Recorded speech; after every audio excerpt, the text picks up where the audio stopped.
Welcome to this explainer. Today, we're diving into some incredibly dark graphic novel lore to explore a truly grim, gothic fable of philosophical horror. It's a fascinating, honestly terrifying look at what actually happens when we deny our primordial nature, and how that denial can literally birth an unstoppable executioner.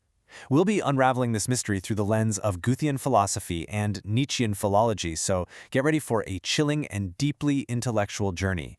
We have to begin our tale with the tragic hubris of creation. Our sources tell the story of a master scribe who attempted to cage his chaotic, inherently human impulses within a massive tome of rigid morality. He really believed he was the master of his own soul. But how hollow is our boast of free will if our very vocabulary of self-restraint is ghost-written by the dead? This scribe thought he was building an impenetrable fortress of virtue, but as you'll see, he was unknowingly setting the stage for a monstrous rebellion. Okay, let's dive right into Section 1, the philological trap. To really grasp the horror of this magic system, we have to look at the literal roots of language. The philologist in our source material uncovers a totally chilling truth about the modern word character. It actually stems from the ancient Greek word karasein, which means to scrape, to scratch, or to cut deeply into stone or metal. We fondly imagine that by developing our character, we're just gently sculpting our souls, right? But the reality is inherently violent. Every single stroke of the pen, carving these noble moral structures into us, is actually an act of violence against our own vital, natural instincts.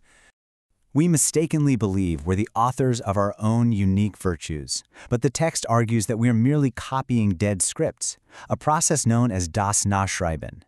We are transcribing the bleeding blue script of ancestral guilt, and the ink we use to write these so-called chivalric laws is drawn directly from the stagnant reservoir of our heavily repressed vitality. We are literally draining our own life force just to write the rules that cage us. And this brilliantly illustrates the architecture of the scribe's downfall. By constantly copying that ancestral guilt and violently repressing his own vitality, he created a terrible, unbearable pressure. For every single line of strict law he inscribed in his tome, a drop of this living ink, this repressed energy, escaped his control. This spilled tincture didn't just sit there on the page, it gained the physical autonomy of his own shadow. His internal chaos literally broke free into the physical world. Which brings us to Section 2, the birth of the living ink. To truly understand the horror of this entity, we need to briefly step into traditional Goethean philosophy.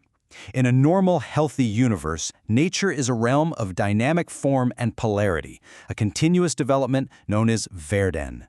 Within that is Steigerung, the concept of progressive development where a catalyst of negation burns away the old to force the new to strive and grow. So, destruction, in Goethe's view, actually has a creative, forward-moving purpose. But notice the violent inversion we see in the living ink. Goethe's famous character, Mephistopheles, identifies as the spirit that eternally denies, but his destruction acts as a vital catalyst that forces creation to strive. The living ink, however, it's an unnatural distortion. It completely replaces that constructive dialectic with a vibrant acidic green fire of pure negation. It absolutely does not destroy to create, it creates a terminal dead end, leaving zero room for the future. And you can see the devastating results in the creature's terrifying diet, the total consumption of Gestalt, or form. Instead of allowing form to evolve, the demon slaughters the symbols of human cultivation. It absorbs a massive 45% of their life force directly into its glowing green solar plexus. The rest? It's lost to 35% repressed stagnation and 20% eternal chaotic formlessness. It turns the natural cycle of life into a terminal dead end, consuming all structure to feed an eternal void. It's the ultimate horrific insult to the Goethean ideal of growth. Now I want to dramatically shift gears for Section 3, the monologue of the devouring architect. The text provides a haunting perspective directly from the entity itself. Let's step into the darkness and let the demon speak for itself as it looks at its creator and sneers. I dictate the shadow. I am the active, devouring architect of your downfall. How pathetic is the human conceit that assumes the living ink of your unwritten drives can be contained by the mere scratches of pen on paper. The creature's monologue continues, brutally mocking its creators. You attempt to bury your instincts beneath chivalric moral laws, forging the very materials for a demonic tyrant. You do not erase those instincts, you merely provide the spilled blood and shattered metal from which I am born. The tighter you squeeze, the more powerful I become. I do not destroy to create, the demon boasts. I consume all form to feed a vibrant, acidic core of pure negation. I am a masterpiece of self-sabotage.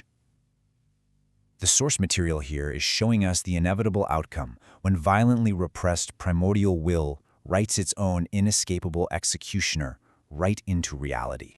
Let's see how this all builds to a terrifying climax in Section 4, the crushing spirit of gravity. The sources describe a legion of knights who stood tall against this entity. They were draped in the heavy iron of objective morality and wore suffocating cloaks of dogma.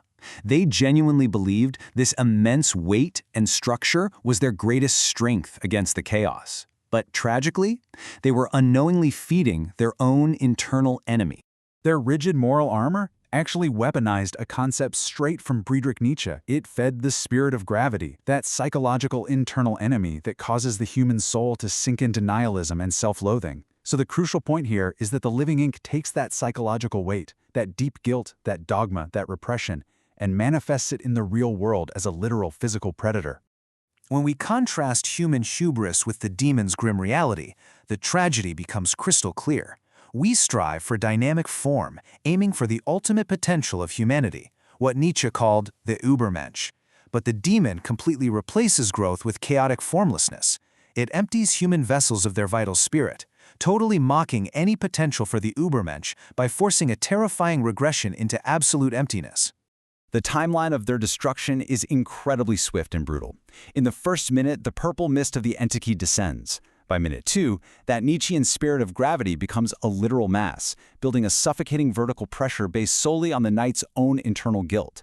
In the third minute, the knights are literally flattened against the stone earth by the immense weight of their repressed dogma. And by minute 4, nothing but hollowed-out, decapitated armor remains as a silent testament to this all-powerful, crushing tyrant. Which leaves us with a haunting final thought on this dark parable. By denying our primordial will and violently scraping the rigid laws of morality into our character, are we building a fortress, or are we simply authoring our own unstoppable executioner? Are we truly mastering ourselves, or are we just ensuring that nothing will ever rise again from the flattened earth? It's a terrifying reminder that the shadow we refuse to acknowledge may just be the architect of our own downfall. Thank you so much for joining me for this explainer, and I really hope it leaves you thinking deeply about the ink you use to write your own story.